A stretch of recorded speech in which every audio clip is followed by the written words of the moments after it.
Guys, কেমন আছো তোমরা সবাই? আশা করছি তোমরা সকলে ভালো আছো। আমরাও কিন্তু বেশ ভালো আছি। এসএম রূপকথার নতুন আরও একটা ঝলমলে ব্লগে তোমাদের সবাইকে অনেক অনেক ওয়েলকাম জানাচ্ছি। আর দুপুরবেলা না একটু শুয়েছিলাম জানো তো, তাই ভাবলাম জানলার ফাঁক থেকে যে সূর্যের আলোটা আসছে ওটাই তোমাদের সাথে একটু শেয়ার করি। আমিও দেখছিলাম শুয়ে শুয়ে, ঘুম আসছিল না তাই। আর এখন ঘড়িতে বাজে 3:30 মতো, আর ছোটও কিন্তু ঘুমিয়ে পড়েছে। আর অয়ন স্কুল থেকে এসে আবার পড়তে গেছে। তো ভাবলাম আর কি করব, এখন থেকে তোমাদেরকে সাথে নিয়ে ভিডিওটা স্টার্ট করি। আই হোপ তোমাদের ভালো লাগবে, সঙ্গে থেকো।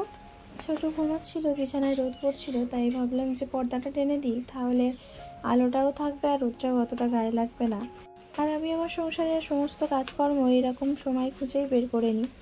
তো কী বলো তো, যে কোনো কাজ করতে গেলে সময় কিন্তু তোমাকে সাথ দেবে না, তোমাকে সময়ের থেকে ঘড়ি ধরে ঘোড়ার মতো চলতে হবে, এই হচ্ছে ব্যাপার। তো যাই হোক, ছোটু ওই যে ঘুমাচ্ছে, আর এই ক্লিপগুলো একটু উল্টোপাল্টা জায়গায় ছিল, তাই সেগুলো নিয়ে যেখানে থাকে সেখানেই রেখে দিলাম। আর আমার ঘরটা কিন্তু এখনও অগোছালোই রয়ে গেছে, আর এখন যদি আমি ঘরে কোনো কাজ গোছাতে যাই তাহলে ছোটু উঠে যেতে পারে। ওর ঘুমটা হচ্ছে ভীষণই পাতলা, ওই জন্য চলে আসলাম বাইরে। তো বাইরে দেখো, রান্না করেছিলাম, থালা বাসন পড়ে আছে।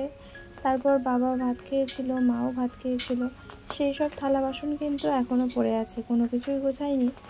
আর ফ্রিজের এই সাইডটা দেখো, এখানটাই বেশ কিছুদিন ধরে না সেইভাবে ঝাঁট দেওয়া হচ্ছে না। এমনি উপর উপর ঝাঁট দিয়ে নিয়ে চলে যাচ্ছি, কিন্তু সেইভাবে ঝাঁট দিয়ে ওঠা যাচ্ছে না। তাই ভাবছিলাম যে আজকেই এই সময়টা, যেহেতু ঘুম আসছে না, তাই এই কাজগুলো আস্তে আস্তে করে নিই। আর একটু পরেই হচ্ছে আরও দুটো বাচ্চা আসবে পড়তে, তো তাই ভাবলাম যে আর শুয়ে না থেকে কাজগুলো বরঞ্চ করে নিই। তো যাই হোক, প্রথমে এঁটো বাসনগুলো বাথরুমে নিয়ে গেলাম।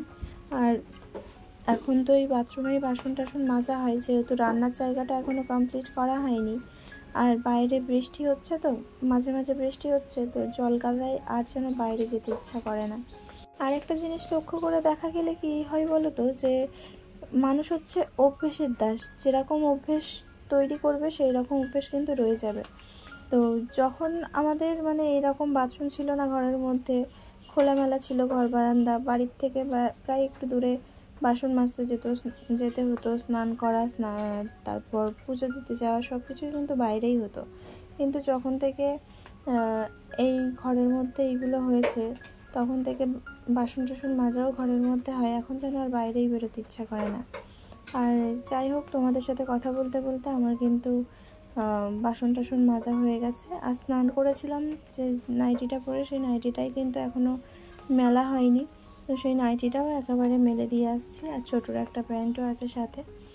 আর ছোটো না এখন ভীষণ বিরক্ত করে। ছোটোবেলায় একটু শান্ত ছিল, আর ওকে নিয়ে যদি কোথাও গিয়ে খেলনা করানো যেত ও গিয়ে খেলা করতো। কিন্তু এখন কি হয়েছে, একটুও এক জায়গায় থাকে না। যদি তুমি বাড়ির থেকে 2-3টে বাড়ির পরে গিয়ে খেলা করো, ও ঠিক চলে আসবে, আর এসে বাড়িতে এসে আমাকেই বিরক্ত করে যাবে। তো ওই জন্য আমার কাজগুলো না যে সময় শেষ করার কথা হয় সেই সময় আমি শেষ করতে পারি না, ওইভাবেই পড়ে থাকে। যখনও ঘুমাই বা যতটুকু সময় বাইরে যাই, ততটুকু সময় আমি চেষ্টা করি আমার রান্নার কাজ আর এই ঘর বাড়ি পরিষ্কার বলে এগুলো করে নেওয়ার। তো ঘুমাচ্ছে বলে এখন আমি এই থালা বাসনগুলো মেজে আর জায়গা মতো একেবারে রেখে দিচ্ছি। যদি ভাবি যে পরে রাখবো, তাহলে আবার ছোট উঠে গেলে সেই কাজটাও আমার পড়ে থাকবে। আর বেশ কিছুক্ষণ আগে না বৃষ্টি হয়ে গেছে বেশ ভালো মতো, আর বৃষ্টি হওয়ার পরে আবারও রোদ বেরিয়েছে। আর আমার কথাগুলো শুনে হয়তো বুঝতে পারছো, আমি একটু যেন সেই কি বলবো, ঝিম মরা টাইপের হয়ে আছি। কথা বলছি তো বলছি না, তাকিয়ে আছি তো তাকিয়ে নেই, এইরকম একটা ব্যাপার চলে এসছে। কোনো কাজেই যেন আমি এনার্জি পাচ্ছি না, শরীরটা ভীষণই খারাপ জ্বর হওয়ার পর থেকে। তো যাই হোক, তোমাদের সাথে তো বেশ কিছুদিন ভিডিও করতে পারিনি। আর এই ভিডিওটা করার না 3-4 দিন আগে, এটা আমি এডিট করে রেখেছি, কিন্তু ভয়েস দেওয়ার অভাবে ভিডিওটা ছাড়া হচ্ছে না। আর শরীরটাও সাথ দিচ্ছে না, ভালোও লাগছে না কোনো কাজ করতে। আর যে কোনো কথা হোক আর যে কোনো কাজ যদি দেখছি তো মাথা গরম হয়ে যাচ্ছে এরকম। আর এখন কথা বলছি, বুঝতেই পারছো কেমন যেন একটা বলার ইচ্ছা নেই তাও বলছি এরকম মনে হচ্ছে। তো সত্যিই আমার মাথাটা ভীষণ যন্ত্রণা করছে, ওই জন্য আমি ভিডিও করতেও ইচ্ছা করছে না। কিন্তু আবার এক এক সময় ভালো লাগছে ভিডিও করতে, তাই ভিডিও করছি, কিন্তু এডিট করতে বসে আর ভালো লাগছে না। এই জন্যই আমার মানে এই গাফিলতিগুলো হয়ে থাকছে। আর যাই হোক, চলো এখন আমার ভিডিও তো এডিট করতেই হবে। তো তোমাদের সাথে কথা বলতে বলতে দেখো আমার কিন্তু প্রায় অনেকটাই কাজ এগিয়ে গেছে। আর মশলার কোটোটাও একটু মুছে নিলাম, গ্যাসের টেবিলটা মুছে নিয়েছি। আর তারপর ওই যে গাছের ধারটা কেমন মানে জঙ্গল মতো হয়েছিল, ওগুলো তেজপাতার ডাল ভেঙে আমার শ্বশুরমশাই এনে রেখে দিয়েছিল। তা আমি ওই মাটিতে না পুঁতে রেখেছিলাম, ওই জন্য ওখানটা ওরকম দেখাচ্ছিল।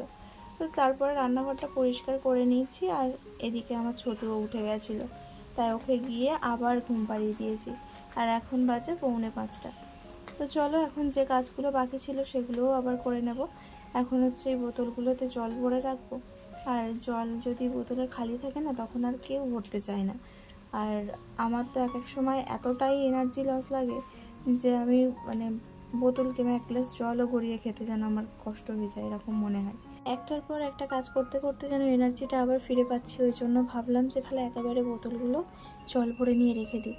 তাই বোতলগুলোতে জল ভরে নিয়ে ঠিক এইভাবে সাজিয়ে সাজিয়ে রেখে দিচ্ছি। আর আটা চালা নেই, বুঝলে তো, যে রেশনের যে আটা দেয় সেই আটাগুলো চালা নেই। তো সেই আটাটা চেলে না একেবারে রেখে দেবো। আর কদিন ধরে দেখছি বাইরে যখন আলু পেঁয়াজ রেখেছিলাম ইঁদুরে খেয়ে নিচ্ছে, তাই ওই ঝুড়িতে করে নিয়ে এই বাক্সের ভিতরেই ঢুকিয়ে রেখে দিয়েছি। আর চলো এখন একটু আটা চেলে নেব, যাতে সকালবেলা বা সন্ধেবেলা করে ছেলেরা রুটি খায়। তো আটা যদি চালা থাকে তাহলে রুটি করতে বেশ সুবিধাই হবে। তো আমি আটা চালার জন্য এরকম একটা সোয়াবিনের যে প্যাকেটগুলো হয় বড় বড়, সেই প্যাকেটটা কেটে নিয়েছি।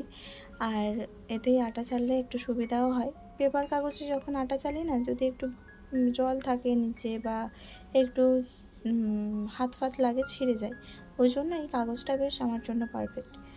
তো যাই হোক, চলো এখন তো আমার আটা চালা হয়ে গেছে, এক প্যাকেটই চাললাম। তো সেটাকে এখন কোটোতে ভর্তি করে রেখে দেবো। ব্যাস আমার আজকে বিকালের মতো গোছানোর কাজ হয়ে গেছে। এখন শুধু ঘর বারান্দাটা ঝাঁট দিলেই হয়ে যাবে।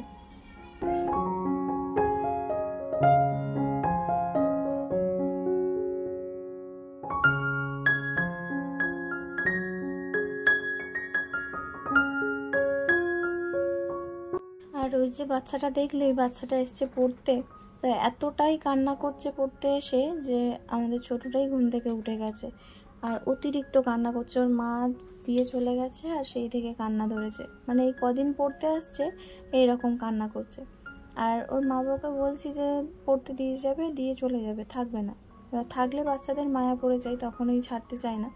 তো ওর মা বসেছিল, আর যেই চলে গেছে অন্য ওই রকম কান্না জুড়ে দিয়েছে। তো যাই হোক, চলো আমার কিন্তু এই জায়গাটা গোছানো কমপ্লিট হয়ে গেছে। আর কতটা ময়লা বের হয়েছে দেখেছো তো। আর এদিকে কিন্তু পড়ানোও হয়ে গেছে, পড়িয়ে ছেড়ে দিয়েছি। আর দুপুরের যে তরকারি করেছিলাম সেই তরকারিগুলো আছে, আর একটু গরম করে দেব। আর এদিকে দেখো ছোটো ন্যাও দেখবে বলে কেমন বায়না ধরেছে, আর দেবো না বলেছি তাই জন্য কান্না করছে। হ্যাঁ, ন্যাও মানে কি বলো তো, ন্যাও মানে হচ্ছে ম্যাও, বিড়াল। তো বিড়ালের কার্টুন দেখবে, ওই জন্য আমাকে দেখো হাত ধরে ঘরে টেনে নিয়ে যাচ্ছে। ও একটুও বাইরে থাকতে দেবে না, এখন এসে খাটের উপর বসে আর ফোন চালিয়ে দাও। আর দেখো কেমন করছে, ওখানে বসতে বলছে আমাকে। তো যাই হোক, ওকে একটুখানি কার্টুন দিয়েছিলাম, দিয়ে তারপরে কার্টুনটা দেখা হয়েছে। তো ওর বাবা ফোন করেছিল, তাই আমি ফোনটা নিয়ে আর মানে লুকিয়ে রেখেছিলাম, আর দিইনি। আর এত ছোট বয়সে অত ফোন দেখালে ওদের মাথার ব্রেনেরও সমস্যা হয়ে যাবে। আর কিছু তো করারও নেই, এত কান্না জড়ে যায় যে আমি আর মানে থাকতে পারি না, এরকম একটা ব্যাপার। তো যাই হোক, এখন রাতও হয়েছে, এখন ওদের খাইয়ে ঘুম পাড়িয়ে দেবো। আজকের ব্লগটা এখানেই শেষ করলাম। সবাই খুব ভালো থেকো, টাটা।